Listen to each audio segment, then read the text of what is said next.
Ever feel like you're just drowning in paperwork? Ugh, I remember those days, fresh out of grad school. So excited to work with students, but then, bam, spending what felt like days. Seriously, just trying to get through evaluations and write up all the Oh, reports. tell me about it. Right. What if I told you, though, there's this future where AI could step in and help, like, lighten that load, for school psychologists, I mean, and not just lighten it, but, like, completely transform how you work, freeing you up to actually focus on what matters, the students. Now that's a future I can get behind. Right. That's exactly what we're going to dive into today with this article. It's called AI's 5 Levels, What Every School Psychologist Needs to Know About the Future of Our Practice. Hmm. We're going to unpack how AI might actually revolutionize the field, in ways you might not have even imagined. Yeah, and it's not about like robots taking over, which seems to be everyone's fear with AI, right? It's Yeah. more about AI becoming this incredibly powerful ally, a tool, something that it enhances a school psychologist's ability to support students in, well, really profound ways, actually. And the best part is this article, it lays it all out in a really practical way, outlines these 5 distinct levels of AI evolution. 5 level. Okay, so we're talking like AI assistance all the way to something called organizational equivalence, which I have to admit, even I'm a little intrigued, and I see this stuff every It's day. pretty wild. Good luck. So let's start with level one. AI chatbots. This isn't some crazy futuristic concept, right? We're already seeing it. Exactly, exactly. The article even mentions Sophia from School Psych AI. So picture this. You've just finished like a comprehensive evaluation. Now, instead of spending hours summarizing all those findings for the parents, Sophia does it for you, like translates all those complex results into clear, easy to understand language. That's huge. And it's not just about like saving time, although, hello, that's a major win, but it's about what? Improving communication, making sure everyone's really on the same page. 100%. Okay, so we've got AI taking care of summaries now. What's next? What's level two? Level 2, we're taking it up a notch. Now we're talking AI reasoners. These are systems that can analyze data and offer actual insight. Insights. Okay. Think of it like a tool. They use this example, Sophia Enhance, that can just sift through a student's entire academic history, test scores, grades, even behavioral observations, you name it.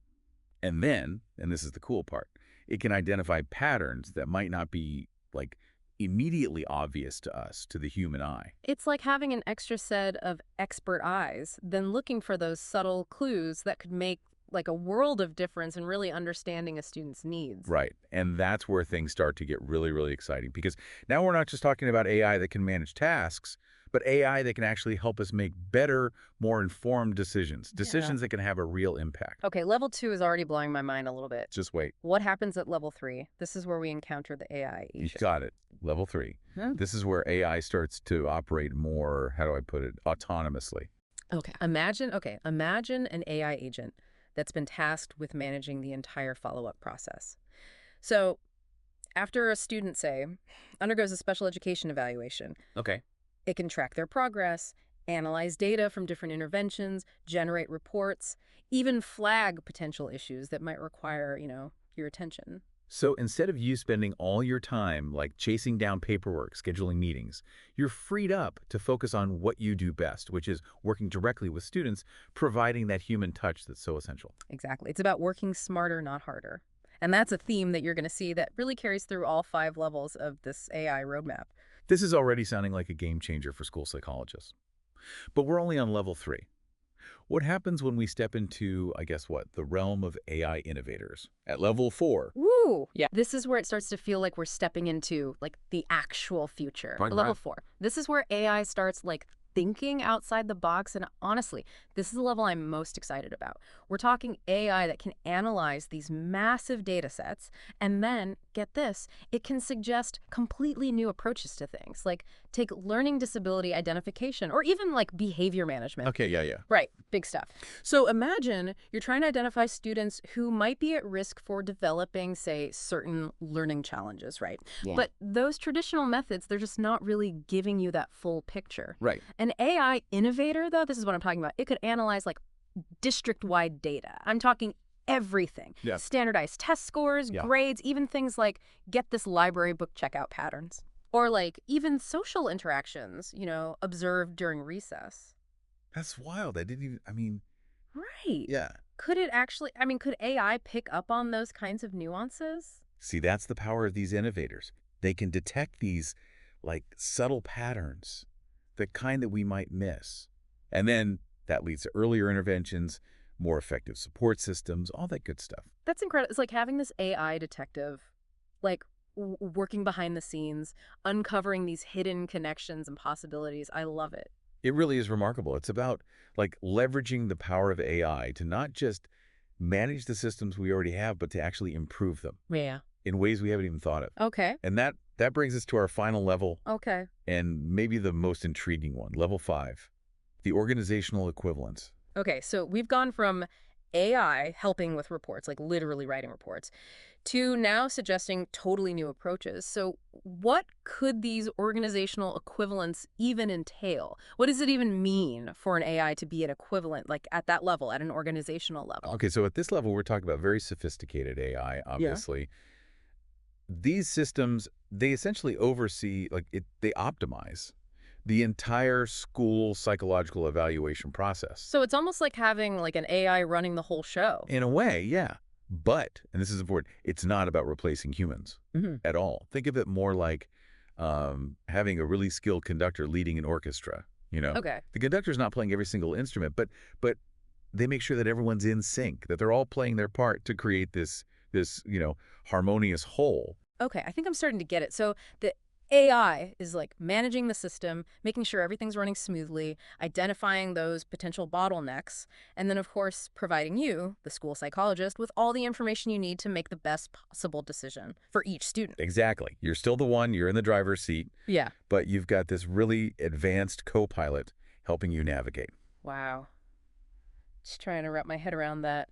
But it sounds like, I mean, this could free up even more time for school psychologists, right? To focus on things like direct student interaction, personalized learning plans, like the things that really truly require that human element. Exactly. It's about using AI to create a system where, honestly, everyone benefits. Students, teachers, parents, and of course, the school psychologists. Hmm. Let school psychologists be way more effective, way more proactive in their roles. This has been, I mean, really eye-opening. We've gone from the, I guess, somewhat familiar, like AI chatbots to the truly, truly mind-bending concept of AI, like managing entire systems. But before we get too far ahead of ourselves here, let's bring it back down to earth for a sec. Yeah, yeah, good idea. What would you say? Well, I think it's important to remember that this is a roadmap. Yeah. It's the future. And we're still really in those early stages of exploring what AI can even do in education. That's a really good point. It's easy to get caught up in the what ifs and forget that these advancements, they happen kind of gradually, right? Oh, for sure. But knowing where we're headed, that's half the battle. So for those of you listening who are thinking, okay, this is all super interesting, but what does it actually mean for me, like as a school psychologist? What would you say to them? Honestly, I think the biggest takeaway here is that, well, AI isn't here to replace you. It's here to empower you, I like that. right?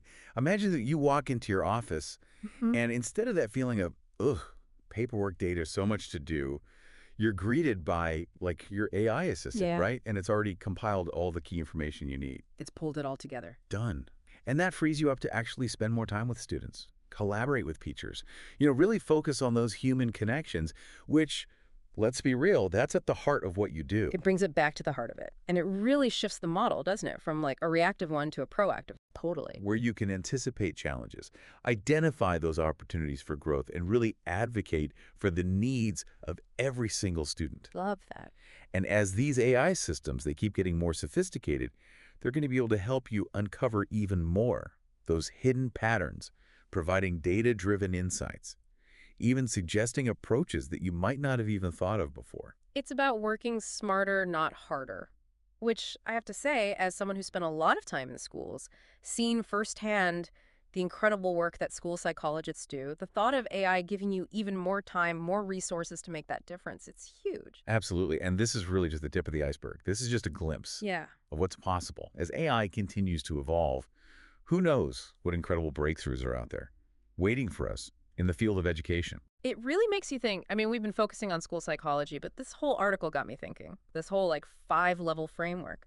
Could that be applied to other fields too? Oh, 100%. What about like healthcare, Mhm. social work, even fields like, architecture, engineering? It's a great question. And I think the answer is a resounding yes. Because you think about it. The fundamental principles of AI, right? It's all Yeah. about processing information, identifying patterns, Yeah, making predictions. right. That has the potential to completely revolutionize, well, countless industries, I'd say. Imagine, like, doctors, right, using AI to diagnose illnesses, but earlier, more accurately, or social workers being able to connect families Right. with like the resources they need so much more effectively and efficiently, or even architects using AI to design buildings that are, I don't know, more sustainable, more resilient. The possibilities are pretty much endless. Endless and a little bit intimidating. But the key here, and I think we've touched on this, is to approach this technology thoughtfully, Hmm. ethically, Yeah. remembering that at the end of the day, AI is a tool, So right? it's a tool. And like any tool, it can be used, well, for good or for bad. It's Yeah. really up to us, the humans, to guide its development and to make sure that it's being used to create a better future Mm. for everybody. It's an exciting time to be alive, that's for sure. And while the future may seem a little uncertain, I think one thing's for sure. With this power of AI at our fingertips, I mean, we have an incredible opportunity here to really solve some of the world's most pressing problems and create a more, well, a more just, more equitable, more sustainable future for everyone. And that's it for today's deep dive into the world of AI and the future of school psychology. It's a bright future, potentially. It is. We hope you found this exploration as thought-provoking as we did. Remember, everyone, the future isn't just something that happens to us. It's something we create. Until next time, keep exploring, keep questioning, and keep diving deep.